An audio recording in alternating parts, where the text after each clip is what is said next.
There's only one way to describe it. A Labour landslide. A Labour landslide. It is a Labour landslide.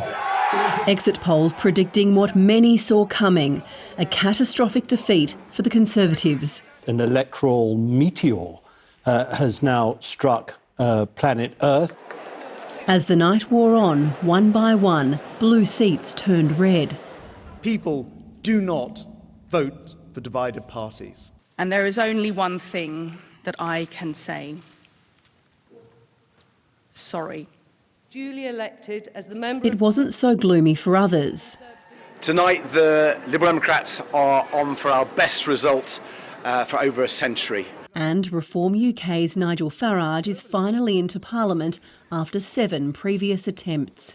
This is just the first step of something that is going to stun all of you. Thank you very much. Political experts putting his party's performance down to fed-up traditional Conservative voters looking for an alternative. Prime Minister, what do you think of the results? The main show, though, began in the early hours of the morning, with Prime Minister Rishi Sunak holding on to his seat but conceding defeat.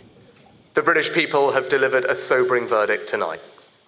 There is much to learn and reflect on, and I take responsibility for the loss.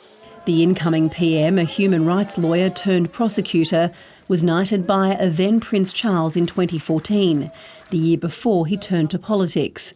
4.5 years of work changing the party. This is what it is for. A changed Labour Party, ready to serve our country. In a post on social media, Australia's Labor Prime Minister Anthony Albanese praised his friend. Congratulations too from opposition leader Peter Dutton, who also paid tribute to the Conservatives. In many ways, this looks more like an election the Tories have lost than one Labor has won. Some of the seats the Conservatives haven't managed to secure are ones the party has not lost in any post-war British election. And notably, turnout is well down compared to recent elections. And so I think Labour might have won back the red wall today, but they face some significant problems going forward. Sir Keir Starmer says it's time for his party to deliver, and that's a pledge the British people will want him to fulfil. London Bureau Chief Mazoe Ford joins me now. Mazoe, what happens next?